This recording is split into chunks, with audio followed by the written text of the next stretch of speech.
Donc Johar, à ma droite, à votre gauche, est psychologue clinicienne et docteur en psychologie et psychanalyste. Il faut appuyer fort. Voilà. Et je suis moi-même donc psychiatre des hôpitaux et directeur médical d'un CMPP, c'est un centre médico-psycho-pédagogique. Fin des présentations. Donc Johar a fondé en 88 avec Gérald Loratapel, ici présent, mais au premier rang, l'Institut des champs limites de la psyché, dans le but de promouvoir l'étude, la pratique et les applications thérapeutiques et évolutives des états de conscience dits non ordinaires. Donc il propose un certain nombre d'activités, notamment thérapeutiques, bien sûr, une consultation de parapsychologie clinique, on y reviendra tout à l'heure, ainsi qu'une formation en vue des professionnels de santé. Donc pour ma part, je suis responsable d'enseignement à l'Université catholique de Lyon, hop, voilà. Où donc j'ai créé, en France en tout cas, je pense le seul enseignement universitaire qui aborde les questions, des problématiques dites paranormales. Voilà. Alors le terme, bien sûr, hein, on va tout de suite régler la question du terme qui a été évoqué précédemment. Oui, le terme n'est pas forcément très bon. Enfin, en tant que psychiatre, j'ai toujours eu beaucoup de mal d'ailleurs à savoir ce qui était normal et ce qui n'était pas. Ça peut peut-être vous inquiéter, mais en tout cas, c'est plutôt comme ça que je vois les choses. Bon, simplement, il se trouve que c'est le terme consacré, donc il faut bien employer des mots que tout le monde comprend, donc on va rester avec ce terme. Donc l'unité de l'enseignement que je dispense depuis 1995, donc s'intitule Sciences, Société et Phénomènes dits paranormaux. Vous voyez, j'avais bien pris soin dans le titre de relativiser le paranormal. Voilà, qui est un abord assez large de l'ensemble des problématiques, des questions parapsychologiques, mais une approche qui se veut rationnelle. Et nous sommes par ailleurs tous les deux membres de l'IMI, Institut Métapsychique International. Alors, remarque préliminaire, donc c'est une intervention, oui, en deux parties, hein, ce qui explique à la fois qu'on soit là tous les deux à la table, et puis le petit encadré dans le programme où on était regroupés dans un seul carré. Donc je vais faire l'introduction générale et Johar aura une approche plus clinique qui suivra. Je pense que le fond de notre intervention, c'est vraiment le point de vue parapsychologique sur un certain nombre de questions intriquées. Voilà. Alors les questions intriquées, on va les voir progressivement. Mais pour être sûr qu'on se comprenne bien, ça va m'amener donc à partir par des définitions et des considérations générales dans un premier temps. Et là, je m'excuse tout de suite auprès de ceux que j'ai appelés les savants, entre guillemets, parce que je ne doute pas que dans la salle, il y a déjà un certain nombre de personnes, j'en vois déjà, donc déjà j'en connais, donc il y a de ceux que je ne connais pas, qui sont déjà relativement au fait de ces questions. Donc je m'en excuse par avance. Mais c'était assez nécessaire pour être certain de bien se comprendre. Donc ça, c'est le plan de ce dont je vais vous parler. Donc vous voyez, finalement, on va déjà assez vite puisqu'on a déjà fait les présentations et les remarques préliminaires. Donc ensuite, des titres à problématiser. Qu'est-ce que la parapsychologie scientifique? Parapsychologie scientifique, état modifié de conscience et phénomènes paranormaux. Quelques petites considérations épistémologiques et la question et le spirituel dans tout ça.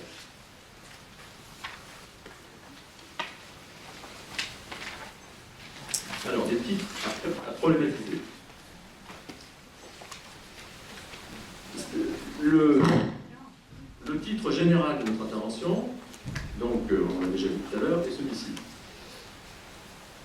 Rien ne va vraiment de soi, ni le mot expérience exceptionnelle, ni la notion de vécu spirituel ou pathologique, et encore moins la notion de parapsychologie scientifique. D'où le petit détour par les définitions. Alors, le terme d'expérience exceptionnelle, c'est un peu le terme qui, à l'heure actuelle, c'est même le terme, on peut dire à l'heure actuelle, qui est en train de s'imposer dans la littérature internationale pour désigner un certain nombre d'expériences qui ont été au fil du temps, ou qui le sont encore, appelées par exemple expérience vécue comme paranormale, expérience paranormale spontanée, expérience paranormale subjective, expérience extraordinaire, expérience anomale, expérience psychospirituelle, il y a encore d'autres termes, il pourrait y avoir par exemple l'état étrange de la conscience, voilà. Celui qui peut-être aurait ma préférence, mais qui est difficile à envisager en français, c'est le terme d'expérience anomale. En anglais, anomalous experience, ça va bien. En français, on est trop près d'anormal avec le terme d'anomale. Parce que absolument rien n'est satisfaisant, exceptionnel ne l'est pas plus que paranormal ne l'est. Hein. Simplement, là aussi, c'est l'usage scientifique, donc on va garder le terme. Alors, vécu spirituel ou pathologique, donc ça a été déjà évoqué, hein, pour le coup, depuis le début de la journée.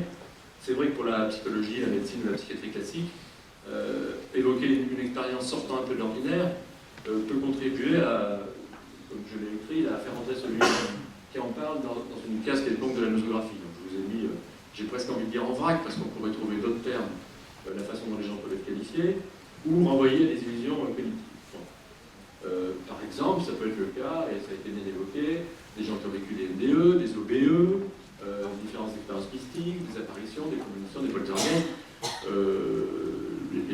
les expérienceurs de NDE. Enfin, oui, de l'autre côté, vous regardez toujours là-bas. Ah oui, c'est bien. Bonne idée, merci.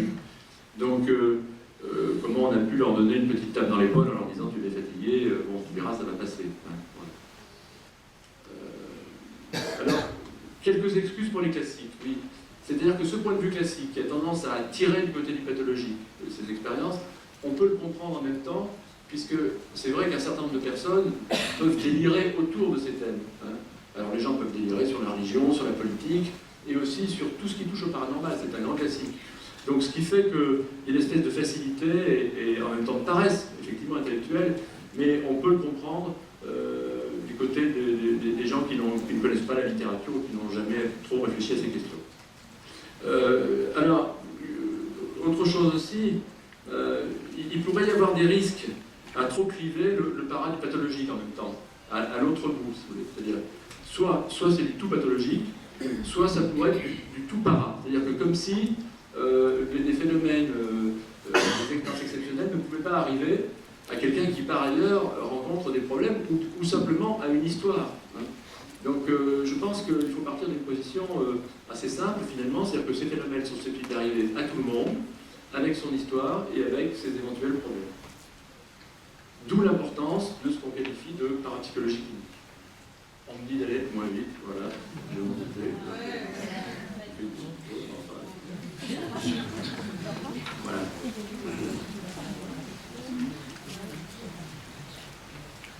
L'apport de la parapsychologie scientifique, je vous rappelle que je suis toujours dans la problématisation de mon titre, donc c'était le troisième intitulé de notre titre général.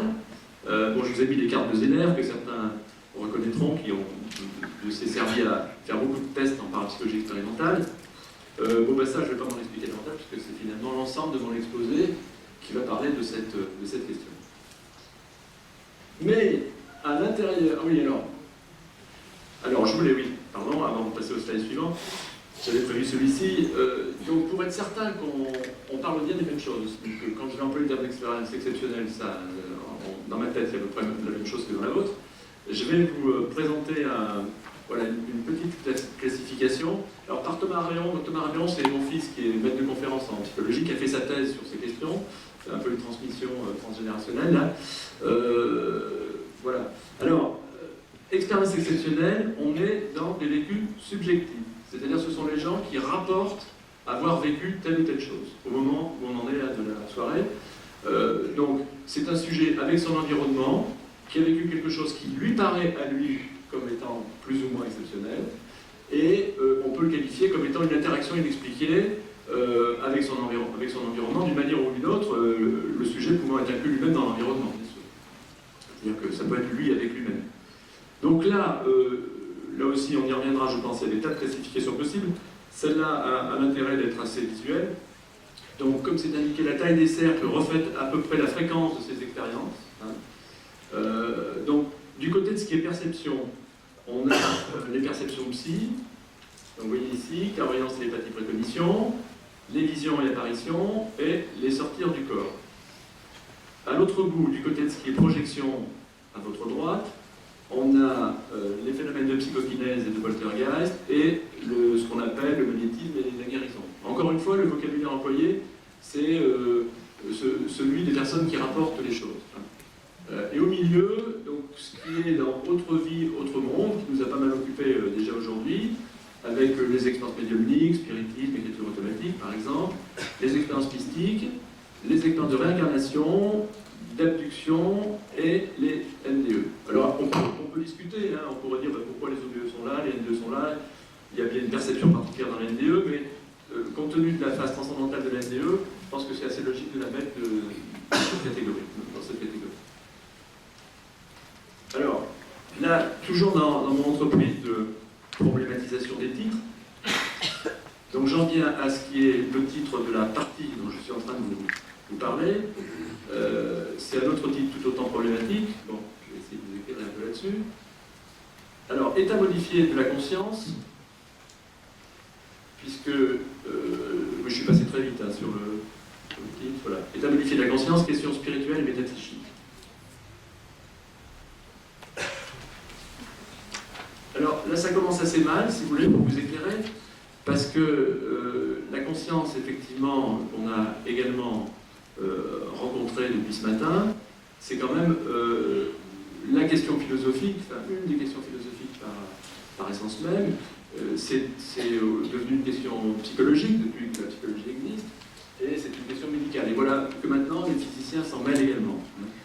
Donc, j'ai aucune prétention à définir ce qu'est la conscience.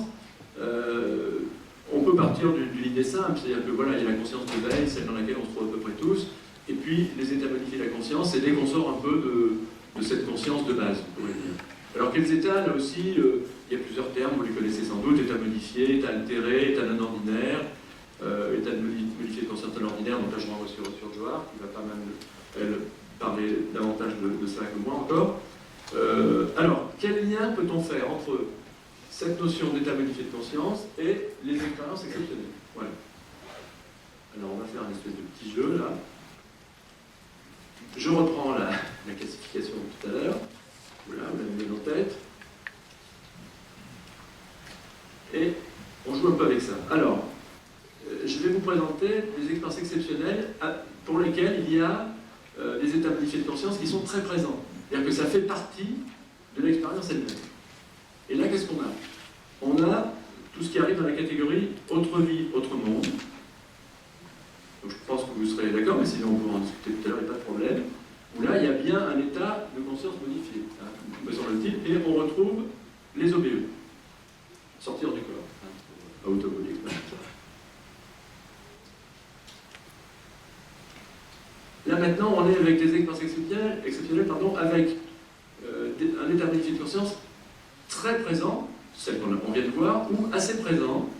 Et là, on peut rajouter par exemple les visions et apparitions. Ce n'est pas toujours le cas, mais c'est quand même ça peut être le cas. Donc vous voyez où je veux en venir. Donc maintenant, c'est pas très heureux, mais je pense que ça reste clair. Donc les fois où la rencontre entre expérience exceptionnelle et état modifié de conscience est maintenant assez ou parfois présente. Donc là, vaste champ, on trouve tout, pratiquement, puisque l'UMC peut être mis en lien avec l'ensemble des expériences exceptionnelles, sauf une. Je ne sais pas si vous l'avez retrouvée, là on va voir ceux qui ont suivi. Non, rassurez-vous, il n'y aura pas d'interrogation écrite. Donc, en fait, c'était les expériences dites de réincarnation, au sens où elles sont rapportées à l'état de veille, effectivement. Je ne parlais pas des régressions dans les vies antérieures, ou de ce qui peut survenir dans certaines séances spirit, j'imagine. Voilà.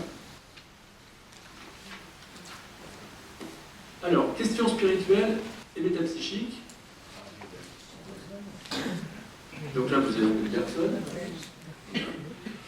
Donc en fait, l'ordre dans lequel je vais vous parler va être plutôt inversé. Je vais surtout vous parler d'abord et surtout des questions métapsychiques, et je terminerai par quelques petites questions spirituelles, mais je les laisserai volontiers à Johar par la suite.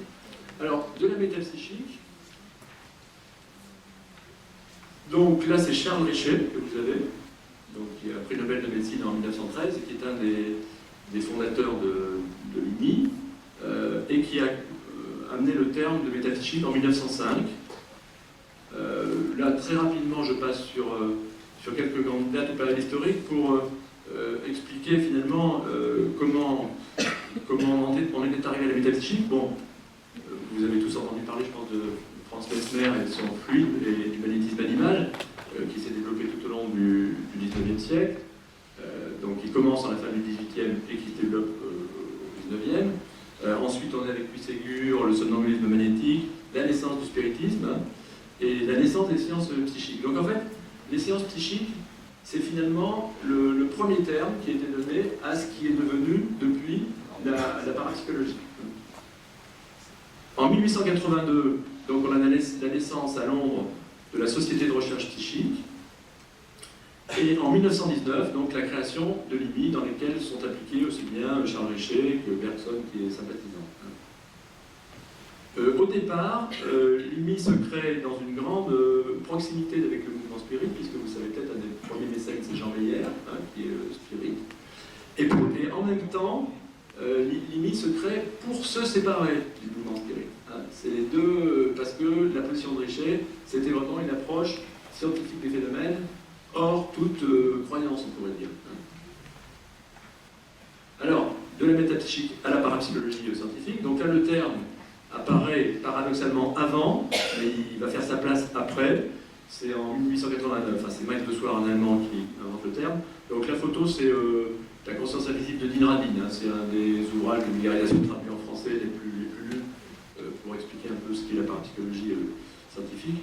Donc là, quelques grandes dates à nouveau. Donc 1920-1940, la naissance de la parapsychologie expérimentale avec Joseph Bronstein aux États-Unis. Les premiers travaux psychanalytiques, donc avec Freud et Jung. J'ai volontairement, c'est des choix presque arbitraires, c'est des personnages importants bien sûr, mais il ne s'agissait pas en un slide de vous refaire tous les moments importants de la parapsychologie. Et j'ai choisi aussi bien des gens de la parapsychologie expérimentale que les sciences humaines. En 1948, donc on a la publication du Monde magique d'Ernesto de Martino, qui est philosophe, anthropologue italien. En 1969, la parapsychologie est reconnue au sein de l'AAAS, l'American Association for the Advancement of Science, c'est-à-dire l'équivalent à peu près, si on peut dire, de l'Académie des sciences, si vous voulez. Voilà.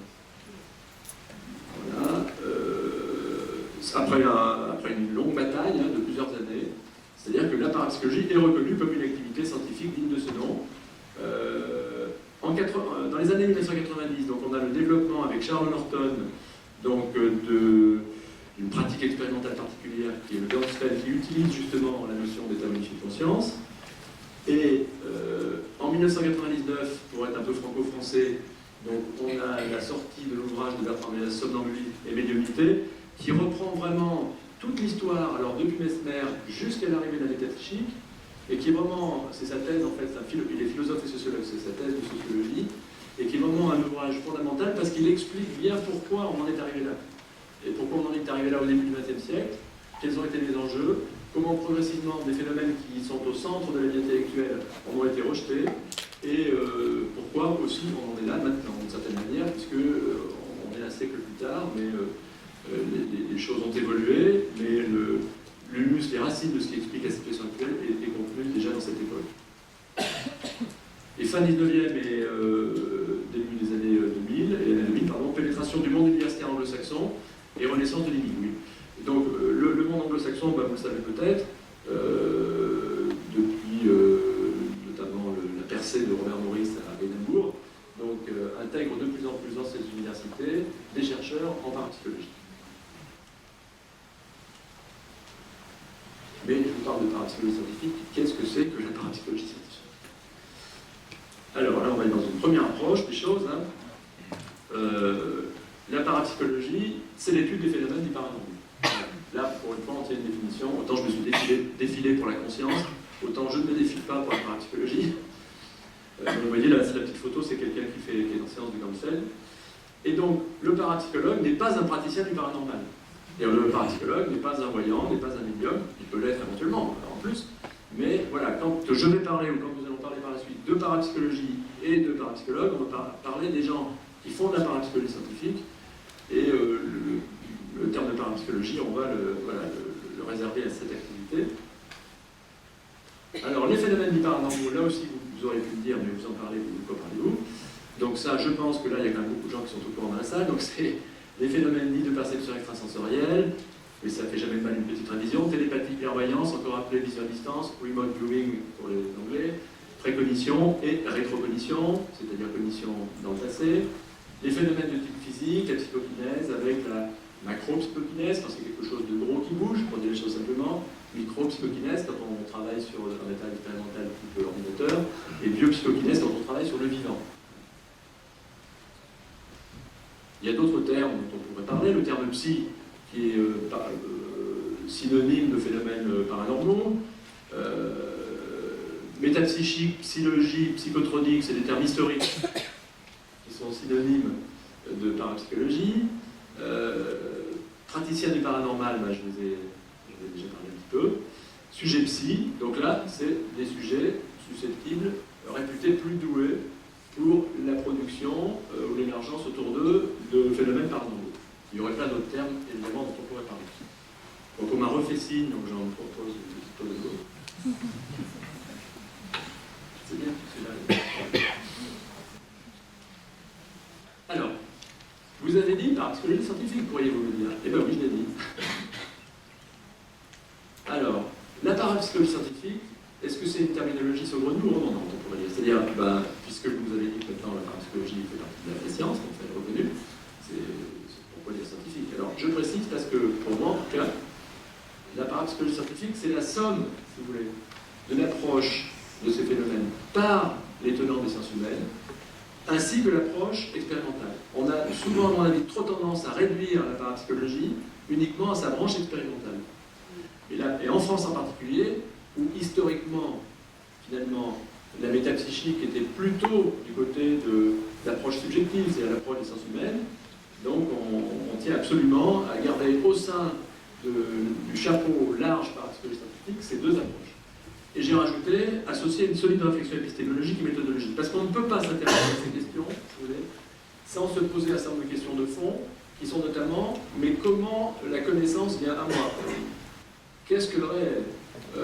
Quelles sont les limites de la méthode que j'utilise pour m'approcher de tel ou tel objet? Et ça, c'est l'épistémologie.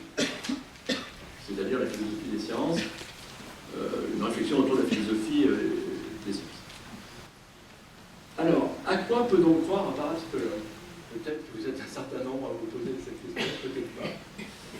Alors, essayez de vous répondre. Voilà, la démarche parapsychologique est rationnelle et scientifique et n'implique donc au départ aucune croyance. Sauf peut-être la croyance dans le fait que l'approche scientifique, justement, peut permettre d'en savoir un petit peu plus sur le réel. Voilà, et ça, ni plus ni moins que n'importe quel scientifique. Mais on peut imaginer un parapsychologue chrétien, bouddhiste, animiste, spirit ou même athée. Et il y en a. Ou de toute autre confession, hein, c'est pas limitatif.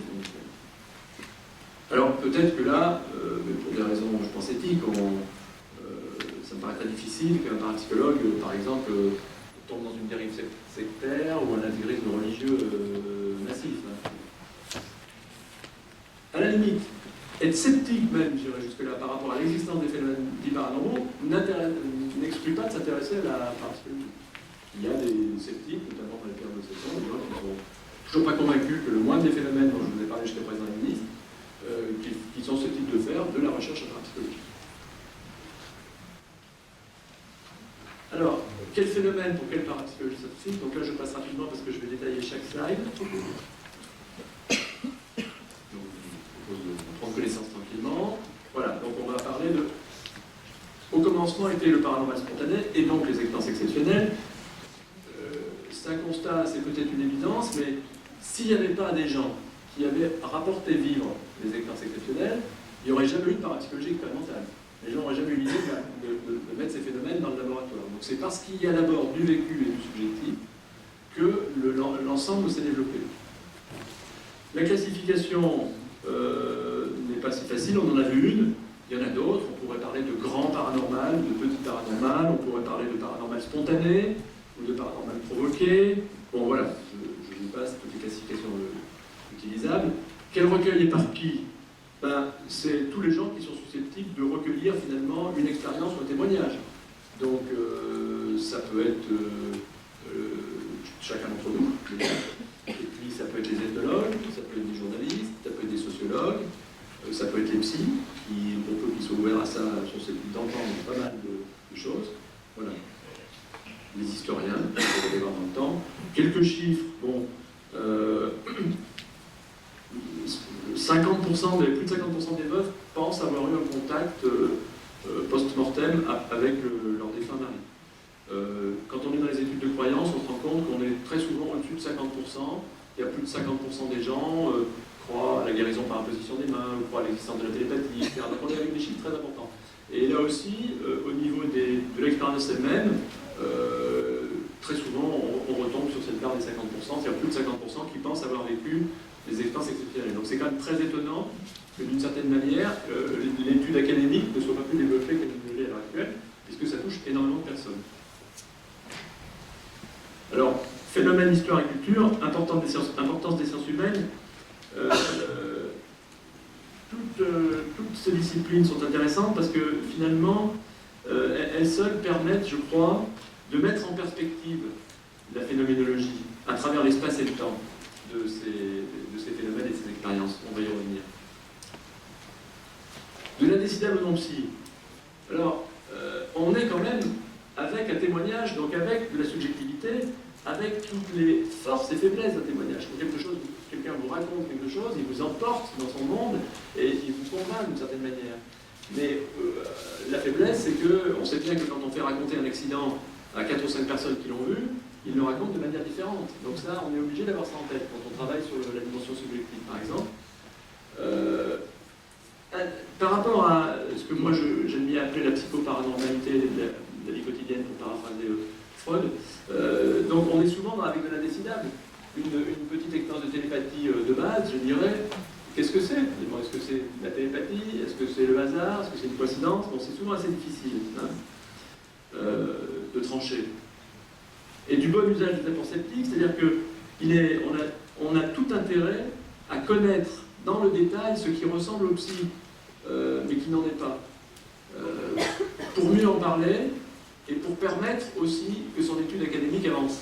Parce que si les parapsychologues se présentent comme étant des naïfs qui gobent tout ce qu'on leur raconte, si vous voulez, ça ne va pas faire le lit du possible étude universitaire. Donc il faut, et puis en dehors du fait que de toute façon ça fait partie de la création du sujet pratiquement.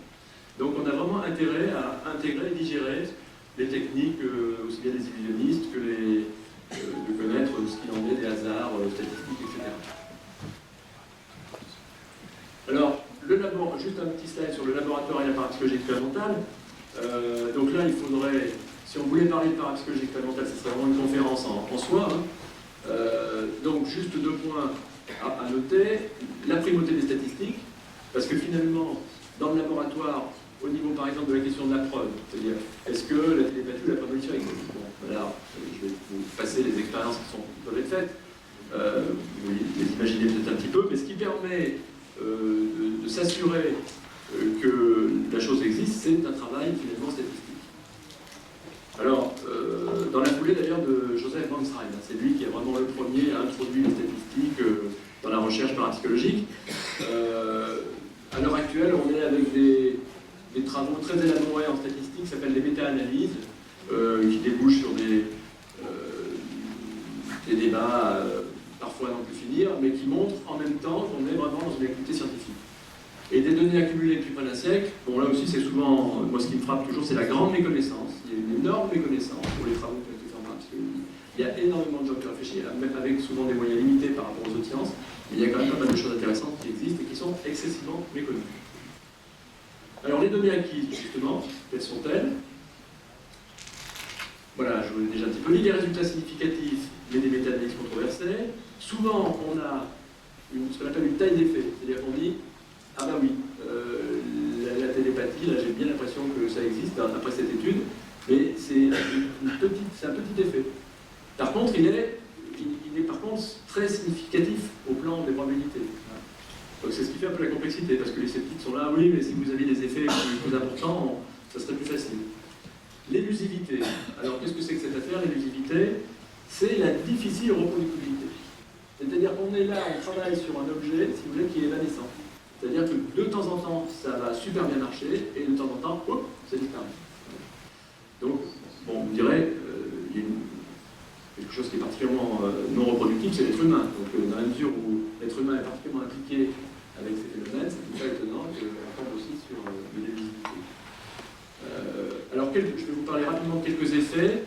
Donc l'effet expérimentateur, pour dire les choses très vite, c'est le fait qu'à partir du moment où l'expérimentateur, ça rejoindrait ce qui a été dit par rapport au placebo tout à l'heure, à partir du moment où l'expérimentateur est plutôt bien disposé par rapport à l'arrivée du phénomène, le phénomène va se produire plus facilement.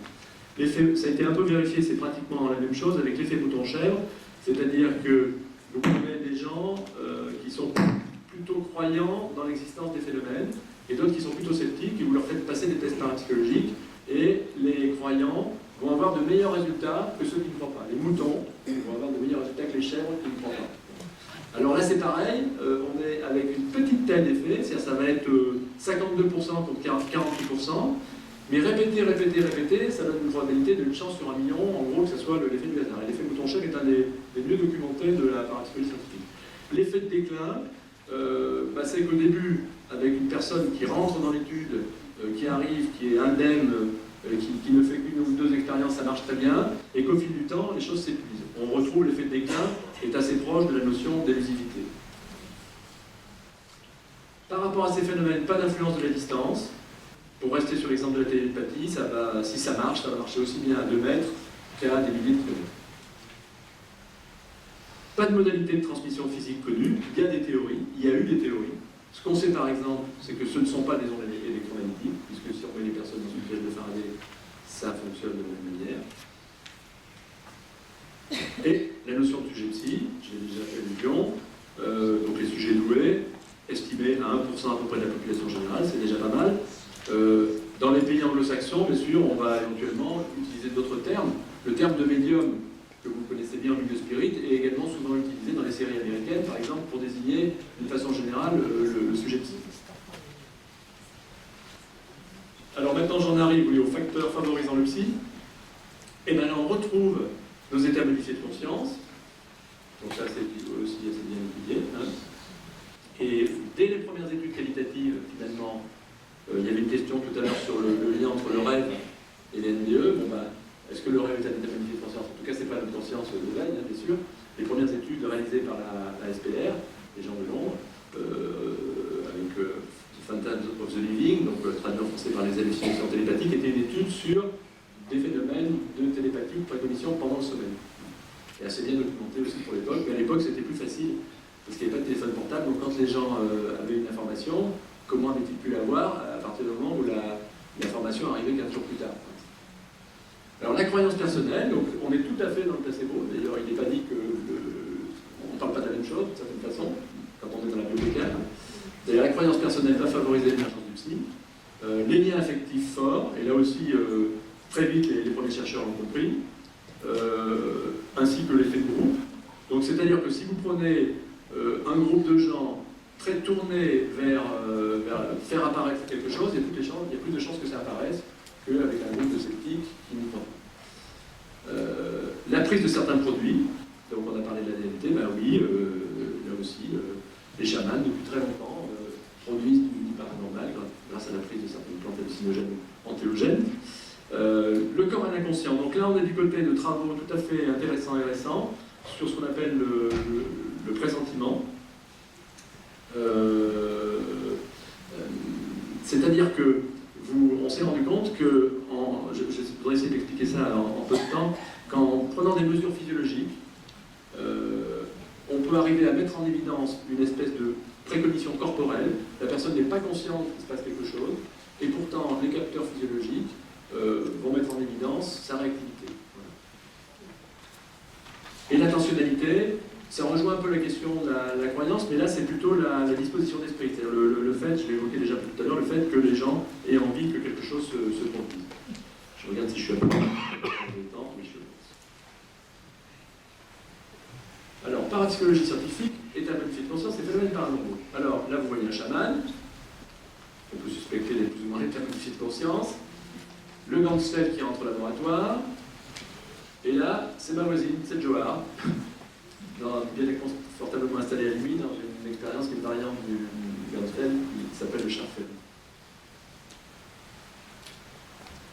Alors, on peut considérer finalement la parapsychologie comme une activité de liaison entre sciences, entre elles, entre cultures, entre périodes historiques. Parce que si on s'intéresse au paranormal, quel qu'il soit, sans ce regard grand angle, on court un certain nombre de risques, intellectuels essentiellement, mais pas uniquement.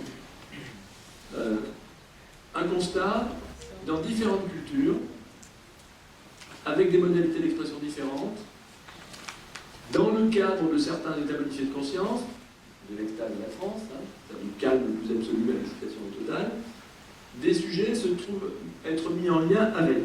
Alors je mets un point d'interrogation, parce que là, le parapsychologue devient excessivement prudent. Le parapsychologue a énormément de mal à conclure dans l'état actuel de ses connaissances. Et en même temps, le parapsychologue est très ouvert sur toutes les hypothèses qu'on lui propose. Mais il a tendance à laisser un point d'interrogation. Il voit bien qu'il y a des choses qui se passent, qu'il y a beaucoup de choses qui circulent entre les êtres, entre les périodes, voilà. Mais avec quoi les sujets seront en lien? Prudence. L'indispensable regard transculturel, donc, qui amène vers cette prudence, et c'est l'anthropologie du paranormal. Alors, qu'est-ce qu'on peut dire? La notion de noyau dur phénoménologique, c'est finalement l'aspect transculturel. Et là, on va retrouver les grandes catégories. ESP, perception extrasensorielle, et psychokinèse, qui vont s'exprimer dans certaines pratiques universelles. Par exemple, la voyance. On trouve des voyants un petit peu dans tous les pays et dans tous les temps. La médiumnité, les techniques de guérison. Donc on a, si vous voulez, ce noyau dur, et l'expressivité de la phénoménologie paranormale, elle, va être marquée par la culture. Vous suivez? Non. Le voyant, le phénomène paranormal, c'est la précognition. La pratique, c'est le voyant. La façon dont ça s'exprime, c'est la façon dont dans la culture s'exprime la voyance. Bon, bien sûr, c'est un raccourci parce qu'il n'est pas du tout dit que tous les voyants soient voyants, et il n'est pas du tout dit que dans une consultation de voyance, il n'y ait que de la précognition. Bon, voilà. Mais pour vous aider, voilà.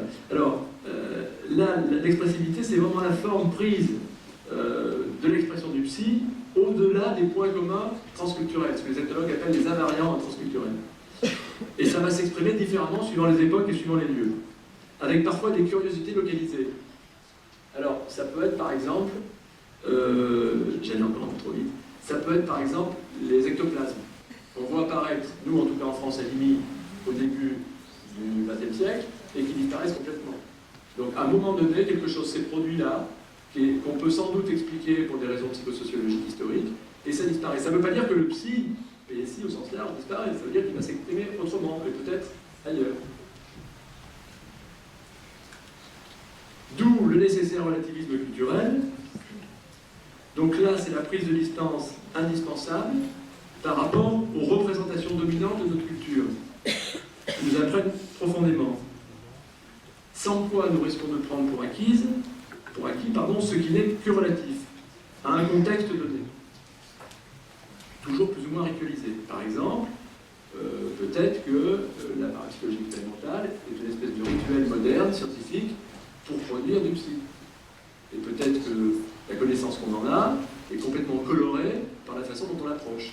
Et ça, c'est vrai pour toute technique, toute pratique, tout rituel, susceptible de produire quelque chose qui rentre dans ce champ.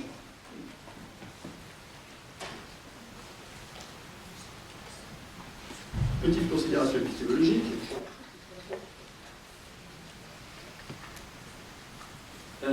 Dans la science, on en a vu quelques-uns tout à l'heure, notamment avec la référence physiologique, c'est des objets, des méthodes. Donc vous voyez, ça peut être un atome, une cellule, une plante, une réalité psychique, c'est un schéma freudien, là, et un groupe, si on fait de la sociologie. Voilà, ça, c'est ce que la science est susceptible d'étudier, avec différentes méthodes. Alors, l'affirmation que je vous lance, c'est que la science n'existe pas, en fait. Il n'y a que des sciences. Parce qu'il n'existe pas une seule méthode, il existe des méthodes. Donc, ce qu'on peut espérer mieux, c'est que quand on étudie quelque chose, on essaye de l'étudier avec la ou les bonnes méthodes. La parapsychologie scientifique n'est pas une activité simple. parce que son champ d'étude embrasse l'ensemble du réel, d'une certaine manière. Est-ce que c'est une activité carrément impossible? J'en sais rien. On essaye d'en faire. Pourquoi? Parce que le parapsychologue doit écouter, et il doit écouter dans une grande transdisciplinarité. C'est-à-dire qu'il doit écouter ce qui lui vient d'autres sciences que la sienne de départ. On ne peut pas être tout à la fois. Si on est historien, il va falloir discuter avec un mathématicien. Si on est physicien, il va falloir discuter avec un psy. Pour s'approcher de l'objet, au mieux. Donc ça veut dire ça, tout un travail. C'est des problématiques souvent complexes et qui nous éloignent de notre formation d'origine. Ça veut dire apprendre à convaincre, parce que sans arrêt, les sceptiques sont là, sur notre dos, si vous voulez.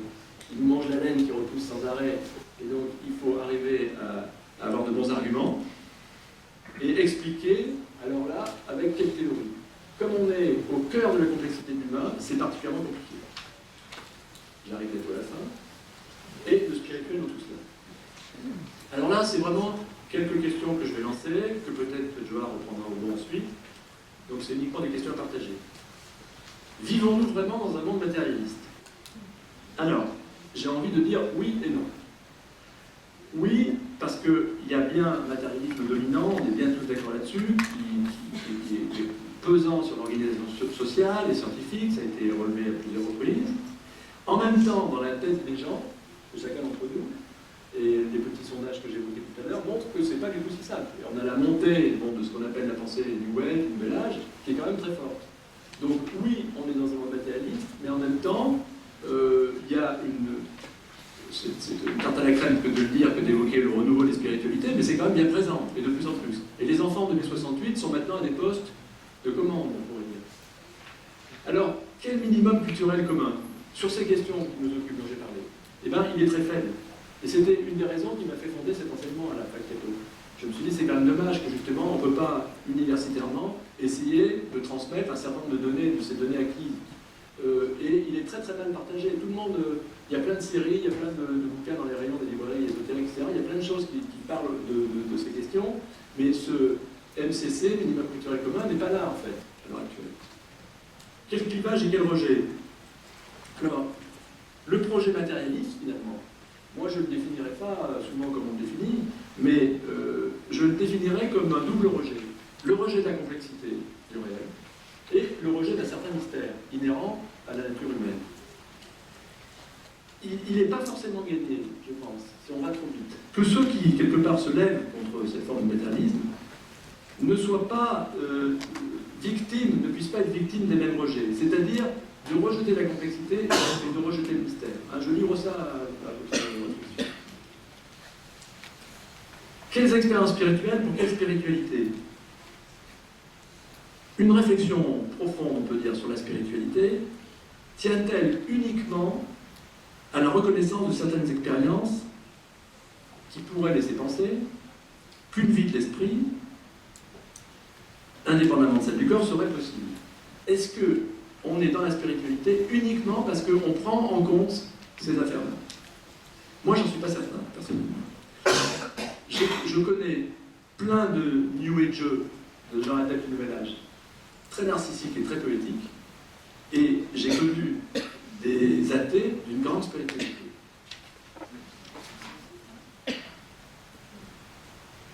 Le métapsychiste ou le parapsychologue, vous avez compris que c'est la même chose, simplement il y a un terme qui est un peu daté, puis en France on doit bien rester à la métapsychique, ne renonce pas à faire entrer les expériences et phénomènes qu'on lui rapporte dans le champ de la nature. Et là je rejoins la réflexion précédente par rapport au paranormal, tout à fait. Et non, a priori, dans celui de la surnature, parce que la surnature, ça voudrait dire quelque chose qui nous est extérieur. C'est parfois, bien sûr, ce qui lui est reproché dans certains milieux, d'être finalement trop scientiste, en quelque sorte. Mais en faisant ça, il ne fait que son travail. Ça n'empêche pas d'être ouvert sur d'autres approches ou sur d'autres discours. De la même manière, il se méfiera du risque de réduction de la spiritualité aux expériences exceptionnelles, surtout lorsqu'elles surviennent dans un état de conscience modifié. En effet, nous nous trouvons là au cœur de la complexité de l'humain, et le risque majeur serait peut-être de conclure trop vite. C'est pour ça que je ne vais pas conclure et que je vais laisser la parole à John.